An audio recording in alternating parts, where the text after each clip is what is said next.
మంచి మాట. డబ్బు మనిషికి బలాన్నిస్తుంది, ధైర్యాన్ని ఇస్తుంది. కానీ ఎంత సంపాదించినా సంతృప్తి మాత్రం ఇవ్వలేదు.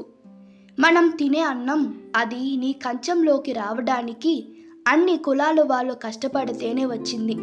క్యాస్ట్ ఫీలింగ్ ఉంటే మెతుకు కూడా ముట్టుకొనే హక్కు కూడా నీకు లేదు. రేపు రాజులా బతకాలి అంటే ఈరోజు కూలీలా కష్టపడాల్సిందే. ఈ నిజం తెలుసుకుంటే ప్రతి ఒక్కరూ ధనవంతులే. పుస్తకంలో ఒక పేజీని పదే పదే చదువుతుంటే ఎప్పటికీ చివరి పేజీకి చేరడం. జీవితం కూడా అంతే. నిన్నటి చేదు జ్ఞాపకాలకు తలుచుకుంటూ కూర్చుంటే అందమైన ఈరోజు ఆస్వాదించలేం. ఇష్టాలకి అలవాటు పడకు, ఎందుకంటే ఇష్టం అనేది కష్టమైన జీవితాన్ని ఇస్తుంది.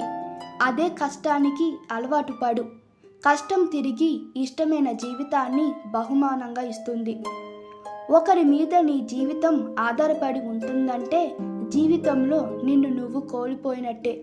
ఎప్పుడైతే నీ శక్తిపై నీకు నమ్మకం కలుగుతుందో అప్పుడే జీవితంలో నీవు ఏదైనా సాధించగలవు. అనేకమైన భాషలు మాట్లాడగలిగితే అది ఆస్తి. అది ఏ భాషనైనా సరే మౌనంగా ఉండగలిగితే అది వెలకట్టలేని ఆస్తి. 10 మందిలో ఉన్నప్పుడు పట్టింపులు మర్చిపోవాలి. నలుగురిలో ఉన్నప్పుడు నవ్వుతూ పలకరించాలి. కష్టాల్లో ఉన్నప్పుడు మనకు మనమే ఓదార్చుకోవాలి. మన అనుకున్నప్పుడు కొన్ని పరిస్థితులను సర్దుకుపోవాలి. తనకు ఏమి కావాలో తెలిసిన వాడు కాదు, తాను ఏమి వదులుకోవాలో తెలిసిన వాడు తెలివైనవాడు. ఒకరు నీకు చెడు చేసినంత మాత్రాన నువ్వు వారికి చెడు చేయాల్సిన అవసరం లేదు. వాళ్ళే చెడిపోతారు. కొలనులో నీటి ప్రశాంతతను రాయి తాత్కాలికంగా చెడగొట్టవచ్చు, కానీ కాసేపటికి నీరు తేరుకొని నిర్మలంగా ఉంటుంది. రాయి మాత్రం అడుగునే ఉంటుంది. ఎవరిని ఎంత నమ్మాలో అంతే నమ్ము. మనోలే కదా అని అతిగా నమ్మితే మోసం రుచి చూపించి జీవితంలో కోలుకోలేని దెబ్బతీస్తారు. కోపంతో కనీసం నిన్ను నువ్వు గెలవలేవు, కానీ ప్రేమతో ప్రపంచాన్ని గెలవచ్చు. మనిషి గుండె చాలా చిన్నది, కానీ అందులో దాగి ఉండే బాధ, సంతోషాలు ఆకాశమంత పెద్దవి.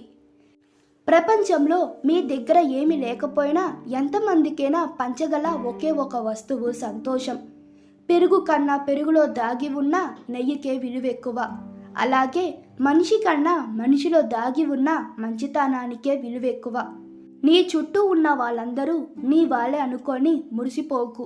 ఒకసారి వాళ్ళకి వ్యతిరేకంగా మాట్లాడి చూడు, వాళ్ళ అసలు మానవత్వం బయటపడుతుంది. మన మిత్రులు మనల్ని నమ్మితే ప్రాణమైనా ఇస్తామంటారు. వాళ్ళు మనకు ప్రాణం ఇవ్వాల్సిన అవసరం లేదు. ప్రాణం ఉన్నంత వరకు మనకు నమ్మక ద్రోహం చేయకుండా ఉంటే చాలు. ఈ వీడియో మీకు నచ్చినట్టయితే మీ అభిప్రాయాలు కామెంట్లో తెలపండి.